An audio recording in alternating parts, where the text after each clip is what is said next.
Introducing a new podcast. Karen Hunter is awesome.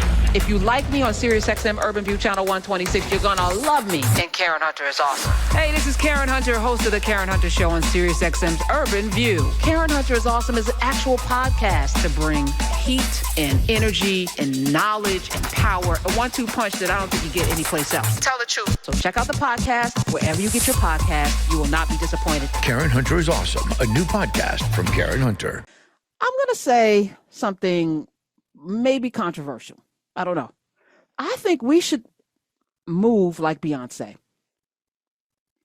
I think we should move like Beyonce. I think we should move like Beyonce. 866-801-8255. Now, if I had to, list my favorite performers or singers or whatever, last night I watched the Luther Vandross documentary on CNN, and I went to bed inspired and sad that the man's not here anymore, sad that he couldn't find love. I'm sad, but I was so inspired by how he moved in the world. But then we are in real time, and you don't have to like the music at all.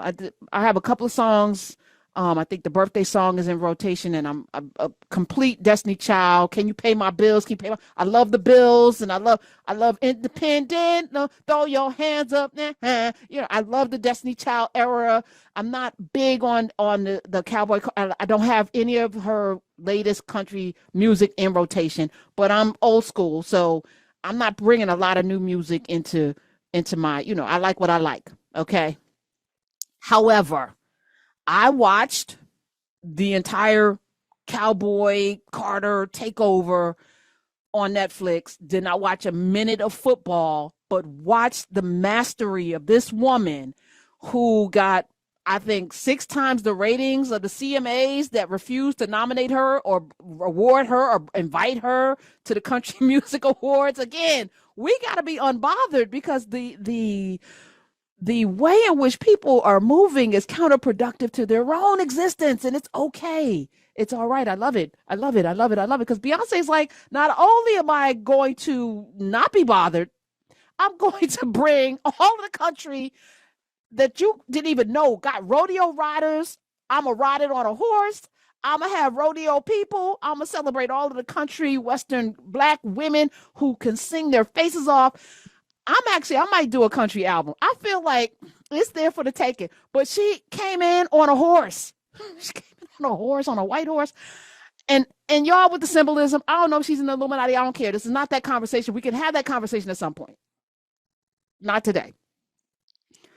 Today, I'm going to focus on the complete agency that this woman, I remember when she was with the first 4 girls, and then what's her name? LaToya Luckett and them. Then they got rid of them and brought in 2 other girls, and then something happened there, and then we got Michelle. I remember all of that. Nobody, and then she showed up with Jay-Z, and we were like, oh, okay, that's cute. And then they got married, all of that, baby bump, da-da-da. She has single-handedly shown you what it looks like. She don't do too many interviews. She's not out there on Instagram. She's not trying to be an influencer like that. She's not TikToking. She's just about the work. She is a work person. She is precise. She's doing nepotism. I'm okay with her, baby counting down in her hand, and she got her baby center front and center. That's a teenager. That girl I don't even think she's 15. How old? Blue Ivy's what, 12, 13 years? She ain't even puberty.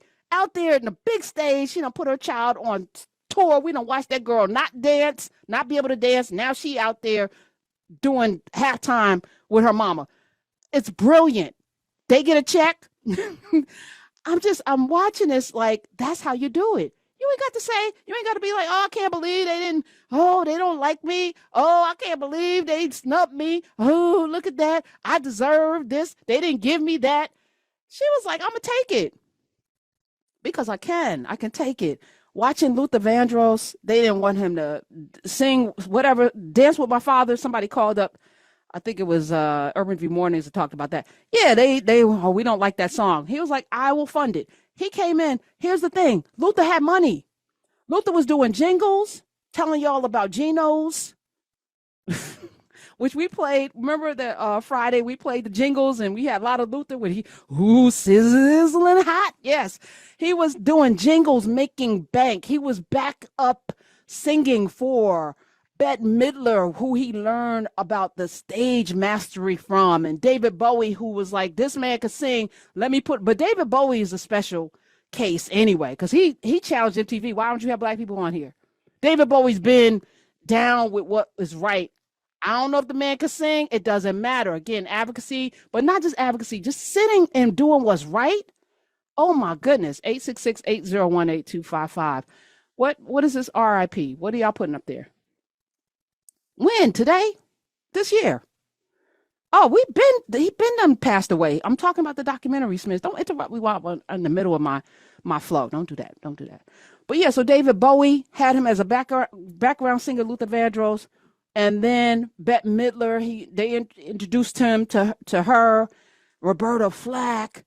He was writing with Nile Rodgers and them. Chic. I didn't know, but if you listen to all of them Chic songs from back, Good Times, and all of them songs, you can hear Luther's voice. He was on every single record, Sister Sledge. I was like, this man, he was the highest paid backup singer. He had bank. One of the musicians, I think a bass player, said he would go and say, Luther, just open your mailbox so I can see all of them royalty checks fall out. This is before he was an artist. So by the time I heard him at 12 or 13 singing with Change and In the Flow of Love, and I showed up to Martin Stadium thinking that whoever was singing was going to be there, and Luther was like, nah, I just doing that for a minute, I'm out.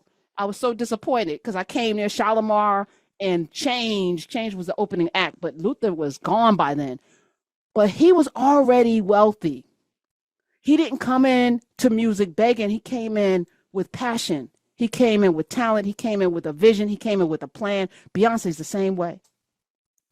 She ain't worried about whether or not you're going to give her a Grammy, because Kanye going to go up there and snatch Taylor Swift. she don't need to do that. Kanye going to go up there and say she don't deserve this. Give it to Beyonce. But the point is, it doesn't matter. Beyonce has a number one. She and Shabuzi and all, like it. We don't have to talk. We don't have to telegraph. We don't have to tell them nothing. Just do it. Just do what needs to be done. But there's a blueprint to that. You can't come in desperate. You can't come in needing something from somebody. You have to figure out. So this year we're going to be committed to what? Saving, investing, taking care of our coins. Because I don't know what's going to happen with the economy. I'm imagining we're going to have a recession. I'm imagining we're due. We just had 2 back-to-back stellar stock market years under Biden. That's going to change.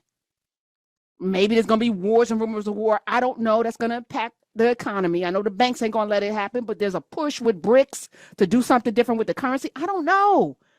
But we're going to be very, very mindful, because people who have built a thing, you don't have, Beyonce didn't have anything to lose. So she can dictate. She dictated every ounce of that damn special. From we're gonna have people standing on horses. We're gonna come in. I'm gonna pull. What's the guy with the tattoos? Somebody said looked like hanging out with Beyonce. He took a shower and moisturized. I was like, yo, and he used to be a hip hop artist. Now he's a big country artist, but he was deferring to her like as he should. I sat there. I said, this is masterful, but this is always the way Beyonce moves. And you don't have to like her. I'm not beehiving at all. I'm saying that there is a way that somebody can come out of absolute obscurity into power. And it wasn't Jay-Z. That ain't Jay-Z's power. That's Beyonce's power. 866-801-8255. So I just wanted to remind us